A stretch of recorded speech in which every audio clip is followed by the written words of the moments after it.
নমস্কার, আমার চ্যানেল পাঠশালায় সকলকে জানাই স্বাগত। আজকে আমি তোমাদেরকে দেখাবো ক্লাস 2 এর আমার বইয়ের দ্বিতীয় পর্বের 127 নম্বর পাতার প্রশ্ন উত্তরগুলো। দেখো, প্রথমে একটা ছবি দেওয়া আছে। এটা কিসের ছবি? পিঁপড়ে ইংরাজি অ্যান্ট। তারপরে একটা ছবি দেওয়া আছে প্রজাপতি ইংরাজি বাটারফ্লাই। তারপরে আছে আরশোলা ইংরেজি ককরোচ। তারপরে আছে মৌমাছি ইংরেজি হানিবি। তারপরে আছে মশা ইংরেজি মসকিউটো। তারপরে আছে গুবরে পোকা ইংরেজি বিটল।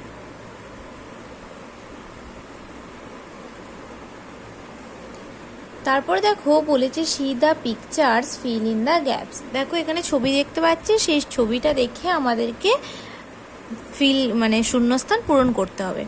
প্রথমেই আছে মৌমাছির ছবি, তাহলে এখানে লিখতে হবে this is a honey B, এই হয় একটি মৌমাছি। তারপরে একটা আরশোলার ছবি দেখতে পাচ্ছি, তাহলে লিখবো this is a cockroach.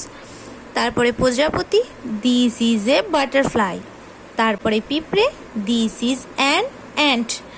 An বসেছে কারণ এখানে অ্যান্ট ANT এ আছে প্রথম অক্ষর, তাহলে এটা ভাওয়েল, যেহেতু এটা ভাওয়েল তাহলে এখানে অ্যান বসবে, তাহলে দিস ইজ অ্যান অ্যান্ট, এই হয় একটি পিঁপড়ে।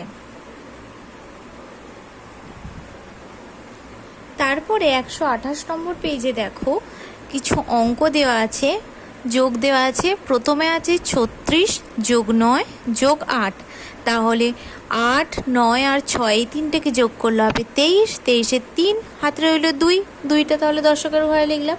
তাহলে 3 আর 2 যোগ করলে হয়ে যাবে 5, তাহলে এই তিনটাকে যোগ করে হলো 53। তারপরে আছে 27, 30 আর 3, 7 আর 3 যোগ করলে হয় 10, 10-এর 0 হাতে রইল 1, একটা দশকের মাথায় লিখতে হবে। তাহলে 3 আর 2 যোগ করলে হবে 5, 5 আর 1-এ 6, তাহলে এই তিনটাকে যোগ করে হলো 60। তারপরে 3-এ আছে 35, 30 আর 29, 9 আর 5 যোগ করলে হবে 14, 4 হাতে রইল 1, 3 আর 3-এ 6 আর 2-এ 8 আর 1-এ 9, তাহলে এই তিনটাকে যোগ করে হলো 94।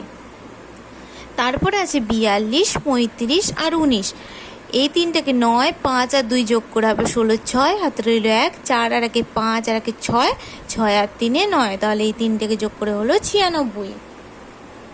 তারপর দেখো দুটো লেখা অঙ্ক দেওয়া আছে।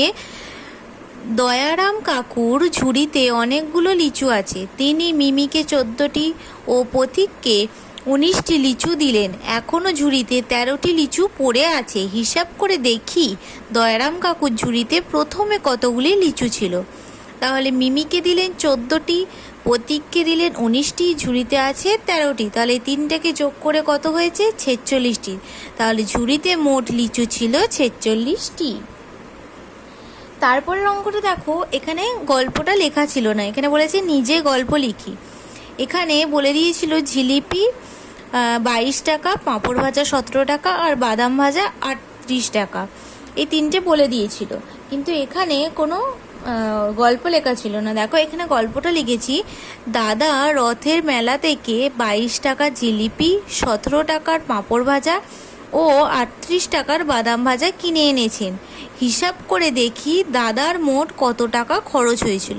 এখানে গল্পটা লিখে নিয়েছি, তাহলে এবার এখানে যোগটা করে দেখাই। জিলিপি 22 টাকা, পাঁপড় ভাজা 17 টাকা আর বাদাম ভাজা 38 টাকা, এই তিনটাকে যোগ করলে হবে 8 আর 2 কত হয় 10, 10 আর 7 17, 7 হাতে রইল 1, 2 আর 1-এ 3, 3 আর 3-এ 6 আর 1-এ 7, তাহলে মোট খরচ কত টাকা হলো? 77 টাকা। দেখো তারপর 129 নম্বর পেজে আছে কতগুলি প্রশ্ন উত্তর। এগুলো হলো বেলুন বাড়ির কবিতাটির প্রশ্ন উত্তর। 126 নম্বর পাতায় বেলুন বাড়ি কবিতাটি আছে, তোমরা আগে ওটা পড়বে, তারপর প্রশ্ন উত্তরগুলো লিখবে। তাহলে দেখো প্রশ্ন উত্তরগুলো দেখিয়ে দিই। প্রথমেই আছে কবিতায় রয়েছে এমন যুক্ত ব্যঞ্জন দিয়ে নতুন শব্দ গড়ি। তাহলে দেখো এখানে লেখা আছে দন্তসয়তয়ে ক, তাহলে এটাকে কি হয়েছে? মস্তক। তারপরে আছে এখানটা কিছু লেখা ছিল না, এখানটা লেখা আছে দন্তস্বয়ে তয়, তাহলে এখানটা হয়ে যাবে মস্ত। এখানে আছে, এখানে ফাঁকা দেওয়া ছিল, ময় গয় দীর্ঘই দেওয়া আছে, তাহলে এটা হয়ে যাবে সঙ্গী। তারপর একটা হয়ে যাবে ময় গয় অঙ্গ। তারপরটা হয়ে যাবে দন্তস্ব ম দন্তস্ব এতয়ে সমস্ত। তারপরটা হবে উঞ্জয় আঁকা চয় চয়িকা যাচ্ছে। তারপরেরটা হবে দন্তস্বয় বয়ে আঁকা দ আস্বাদ। তারপরেরটা হবে ক চয়ে ছয়ে প কচ্ছপ। তারপরে 2 দাগের আছে বেলুন ছাড়া আকাশে আর যা যা উড়তে দেখি। বেলুন ছাড়া আমরা আকাশে কি উড়তে দেখি? পাখি উড়তে দেখি, ঘুড়ি উড়তে দেখি, রকেট উড়তে দেখি, উড়োজাহাজ উড়তে দেখি। তাহলে দেখো সেগুলোই লিখেছি। তারপরে 3 দাগের বলেছে বেলুন বাড়ির মানুষটি মেঘকে যেখানে ভাসতে দেখে। বেলুন বাড়ির মানুষটি মেঘকে পায়ের তলায় ভাসতে দেখে। তোমরা কবিতাটি পড়লেই জানতে পারবে। তারপরে 4 দাগের বলেছে বন্ধনীর শব্দ শূন্য স্থানে ঠিক মতো বসাই। সীমানা, শূন্যে আর মস্ত।